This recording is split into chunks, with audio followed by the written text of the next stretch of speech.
Chapter 1. The Launch. You are listening at famvetv.info. Ha ha ha ha ha ha, my dream, it's come true. I've finally done it now. After several years of hard work and perseverance, the first remorque in the world has been made. The beta stages tired us all to exhaustion, but due to our burning desire to get this game out in 3 months we persevered. Now, I'll be able to release this game on January 1st, 2030. I'll bet it'll be a date to remember. We've done it now, Mark. With this the world will now enter a new era of gaming. Yes, we've done it, Tom. Our dream has finally come upon our grasps. Tell all the staff that wish to work overtime to help me announce the release of Virtual Realm in a week's time. Sure, Mark, but you should have just said to get the whole staff to work overtime rather than say the only ones that wish to work overtime. You know as well as I do that the whole staff has persevered with you through all these times due to our passion for this day. Now you can go take a rest, Mark. The staff and I will handle the matter of releasing the game. It was due to you working for 20 hours a day that we were able to create the most advanced and realistic NPC the world has ever seen. Sigh, alright, if you insist, I'll tidy things up and head home. Then I'll be on my way to tell everyone of the good news. Drive safely, Mark. Haha, I will. As Tom gently closed the white office door, my eyes seemed to wander towards the neurogear that would allow the world to enter in the magical world of Virtual Realm. As I seemed to doze off and enter a dazed-like state, I instinctively took hold of the round neurogear and put it on my head. As I strapped the neurogear to my head, it automatically adjusted to fit onto my head. I then sat down on my comfortable leather chair and pressed the power button that would start the neurogear. Welcome, game moderator Mark. Would you like to enter in Virtual Realm as GM Mark or to your secondary account as player Kiox? As I hear the voice of Sarah, who's the NPC that I made that would invite all the players to Virtual Realm, I replied, Kiox, please, that I'd like to go on Kiox. Okay, GM Mark, please hold on a moment as you're about to enter the magical continent of Oas. Suddenly my vision went completely dark. But in a few seconds white particles spread out everywhere and the shape of a human was what was formed by the white particles. How refreshing it was to come into a game and look up to see the beautiful blue sky. Words can't describe the feeling that's inside of me.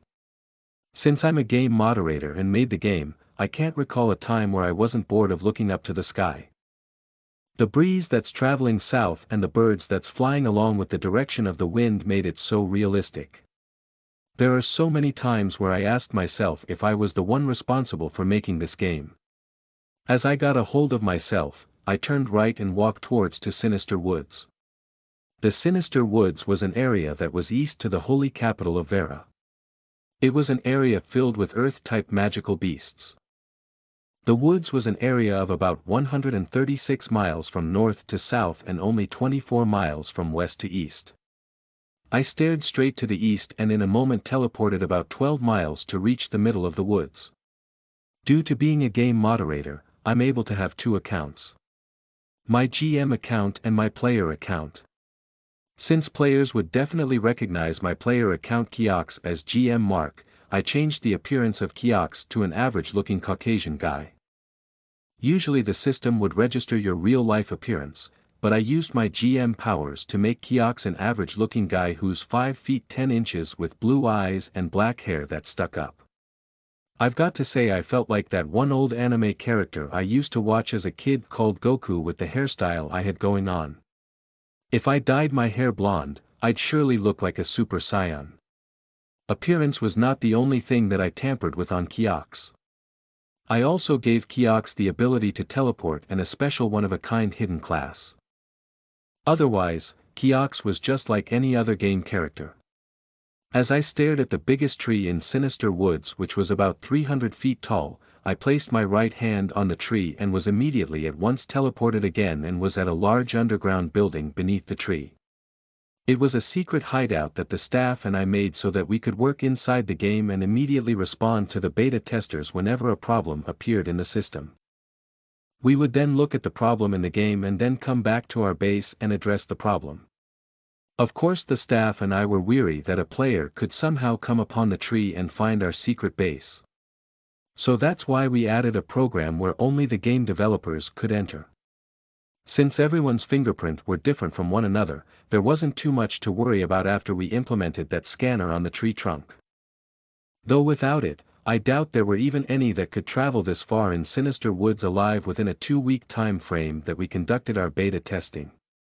Since the game was about to be released, I decided to make some last-minute additions to the game.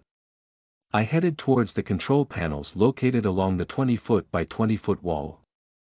I then sat down on a chair staring at the monitor. After a few hours, I was satisfied and left the underground building. You have to admit it's pretty cool to be making a game and then suddenly you're making the game within the game, paradox.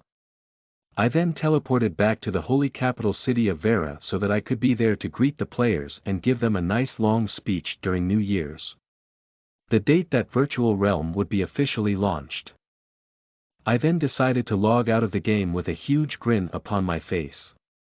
1 week later, I'm levitating high upon the sky as big streams of clouds pass by a few feet below my feet. As I opened my eyes wide in excitement and counted along the timer, it was eerie silent. 10.9.8.7.6.5.4.3.2.1, Happy New Year's. As New York's Times Square ball was dropped, not only millions of people were celebrating January 1st of 2030, but also the official launch of Virtual Realm. At that moment, millions of white particles as far as the eye could see start to appear across the kingdom of Ferox to the north, Varinia to the east, Zarin to the south, Nola to the west and the holy kingdom of Hearth located in the middle of Oas. In simple terms, the continent of Oas was illuminated by the millions of glimmering speckles of white light.